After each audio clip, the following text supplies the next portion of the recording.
अस्सलाम वालेकुम students. Chemistry में आज जो हमारा नेक्स्ट टॉपिक है वो टॉपिक पढ़ना है लेविस कंसेप्ट के बारे में। हम डिफरेंट थ्योरीज पढ़ रहे हैं जिसके मुताबिक हम ये डिफरेंशिएट करना चाह रहे हैं कि कौन से सब्सटेंस एसिड होंगे और कौन से सब्सटेंस इसको बेस कहा जाएगा।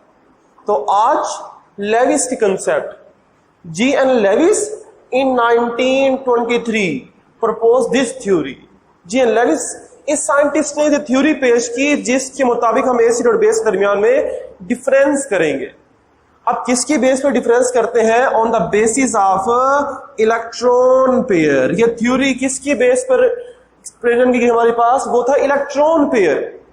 दो ही पॉसिबिलिटी है, या तो कोई सब्सटेंस इलेक्ट्रॉन का पेयर डोनेट करेगा या फिर एक्सेप्ट कर लेगा।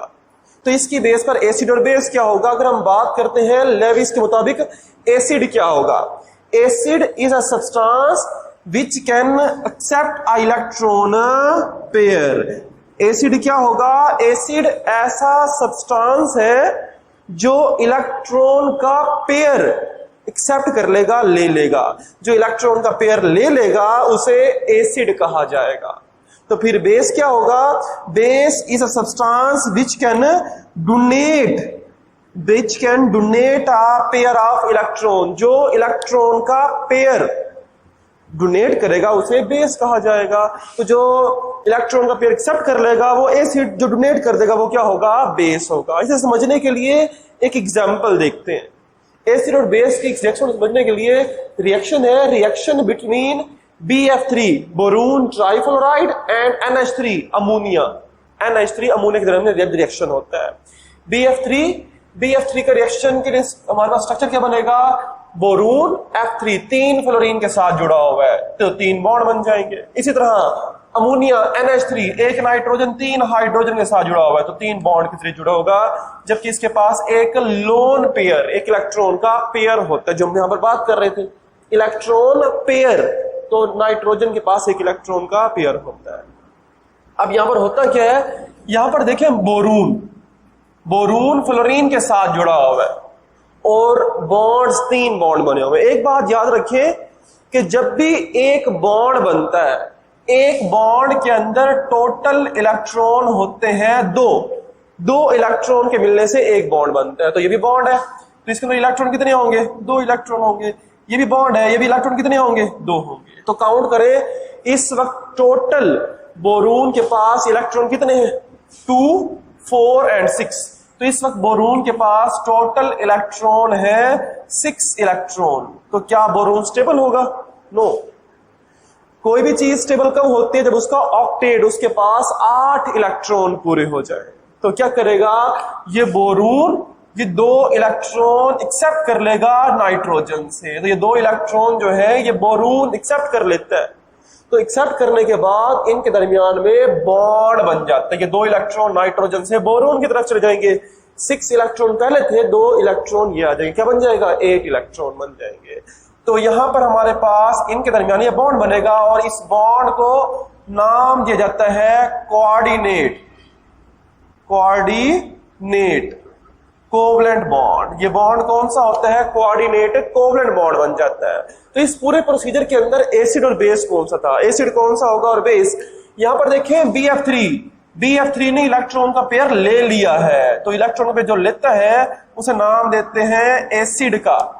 इसी तरह NH3 के अंदर नाइट्रोजन ने इलेक्ट्रॉन का पेयर दिया है और जो इलेक्ट्रॉन का पेयर दे देता है वो क्या होता है? वो बेस कहलाता है। तो BF3 एसिड होगा, जबकि NH3 जो इलेक्ट्रॉन का पेयर दे रहा है वो क्या होगा? बेस बन जाएगा। और बॉन्ड को बनेगा कोऑर्डिनेट कोवलेंट बॉन्ड, और कोऑर्डिनेट कोवलेंट बॉन्ड को एरो के जरिए ही शो किया जाता है। तो ये आपके पास पहली एग्जांपल होगी और इसे हम ओवरऑल शो कर देंगे। इसी तरह एक और एग्जांपल देखते हैं, मजीद क्लियर करते हैं। Reaction between H positive and ammonia. H positive, hydrogen के ऊपर पॉजिटिव चार्ज है। जब किसी भी चीज के ऊपर पॉजिटिव चार्ज होगा इट मीन वो क्या होगा? इलेक्ट्रॉन डेफिशिएंट होगा। अब यहां पर H पॉजिटिव है, ये इलेक्ट्रॉन डेफिशिएंट है कि पॉजिटिव चार्ज इलेक्ट्रॉन को लूज कर चुका है। जब ये अमोनिया के साथ रिएक्ट करेगा, अमोनिया का आपको स्ट्रक्चर याद करना पड़ेगा। यहां पर भी क्या होता है? बॉन्ड है, 2 इलेक्ट्रॉन होंगे, ये भी बॉन्ड बना हुआ है, 2 इलेक्ट्रॉन होंगे, ये भी बॉन्ड है, 2 इलेक्ट्रॉन होंगे। ये इलेक्ट्रॉन, जबकि नाइट्रोजन के पास 2 इलेक्ट्रॉन एक्स्ट्रा होते हैं जो लोन पेयर, इलेक्ट्रॉन पेयर की फॉर्म में होंगे। हाइड्रोजन के ऊपर पॉजिटिव चार्ज है, इलेक्ट्रॉन की कमी है, ये 2 इलेक्ट्रॉन यहां से ले लेगा, 2 इलेक्ट्रॉन लेने के बाद इनके दरमियान में बॉन्ड बन जाएगा, और हाइड्रोजन इलेक्ट्रॉन ले रहा है तो ये एरो हाइड्रोजन की तरफ लगाना पड़ेगा। अब यहां पर क्या हुआ, हाइड्रोजन ने इलेक्ट्रॉन का पेयर लिया तो हाइड्रोजन यहां वर्क करेगा एज एन एसिड, जबकि NH3 इलेक्ट्रॉन का पेयर डोनेट कर रहा है तो यहां पर वर्क करेगा एज आ बेस के तौर पर वर्क कर रहा होगा। तो इन दोनों के मिलने से प्रोडक्ट बन जाएगा जो NH3, एक हाइड्रोजन और आ जाएगा, और इस सारे के ऊपर चार्ज लगाया जाएगा पॉजिटिव। पॉजिटिव चार्ज क्यों आ जाएगा, क्योंकि हमारे पास एक रिएक्टेंट पॉजिटिव था, तो ये ओवरऑल सारे का सारा पॉजिटिव बन जाएगा, और जो प्रोडक्ट बनता है, प्रोडक्ट को नाम दिया जाता है अडक्ट का। जब भी लेविस एसिड लेविस बेस के साथ रिएक्ट करेगा तो इलेक्ट्रॉन का पेयर डोनेट होगा, और जो प्रोडक्ट बनेगा उसका नाम होता है अडक्ट कहा जाता है। तो ये हमारे पास कुछ एग्जांपल थी जिसके जरिए हम बताते हैं कि कौन सा एसिड और कौन सा बेस होगा जो इलेक्ट्रॉन का पेयर ले लेगा, उसे एसिड का जो दे देगा वो क्या होगा, हमारे पास बेस कहलाता है। तो ये हमारे पास एग्जांपल होंगी। इसके बाद अब क्वेश्चन है कि हमें किस तरह मालूम होगा कि कौन सा सब्सटेंस लेविस एसिड है और कौन सा सब्सटेंस लेविस बेस है। तो इसके लिए हमें कुछ क्राइटेरिया याद करना पड़ेगा। लेविस एसिड किसे कहा जाएगा, एसिड क्या होगा, जो इलेक्ट्रॉन का पेयर एक्सेप्ट करेगा।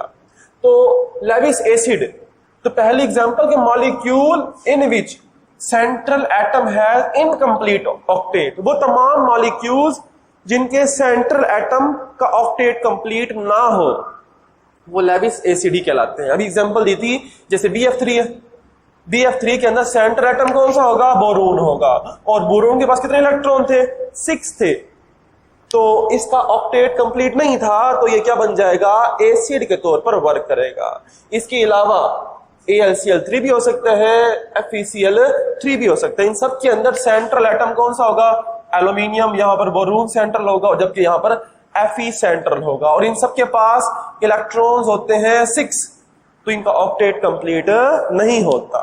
तो इन इलेक्ट्रॉन चाहिए तो ये इलेक्ट्रॉन एक्सेप्ट करेंगे, जो इलेक्ट्रॉन एक्सेप्ट करता है वो एसिड होता है, तो ये लेविस एसिड के तौर पर वर्क करेंगे। इसी तरह नंबर 2, सिंपल कैटाइन, जितने भी पॉजिटिव चार्ज आइंस होते हैं वो भी लेविस एसिड ही होते हैं। क्यों, क्योंकि ये इलेक्ट्रॉन डेफिशिएंट होते हैं। जिस चीज के ऊपर पॉजिटिव चार्ज होगा तो वो क्या होगा, इलेक्ट्रॉन डेफिशिएंट होगा।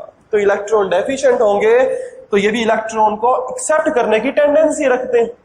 तो जिसकी एग्जांपल है सोडियम, पोटाशियम आयन या कैल्शियम आयन। कुछ एनाइन, कुछ पॉजिटिव आयन ज्यादा इलेक्ट्रॉन को एक्सेप्ट करने की टेंडेंसी रखते हैं और कुछ कम रखते हैं, जैसे सोडियम या पोटाशियम है, इनकी लेस टेंडेंसी होती है इलेक्ट्रॉन को एक्सेप्ट करने की, जबकि हाइड्रोजन या सिल्वर आयन है, इसकी ग्रेटर टेंडेंसी होती है इलेक्ट्रॉन एक्सेप्ट करने की। तो जिसका ऑक्टेट कंप्लीट नहीं होगा, जो इनकम्प्लीट ऑक्टेट और जो पॉजिटिव होंगे वो लेविस एसिड होते हैं। तो लेविस बेस कौन से होंगे, Lewis base neutral species having at least 1 lone pair.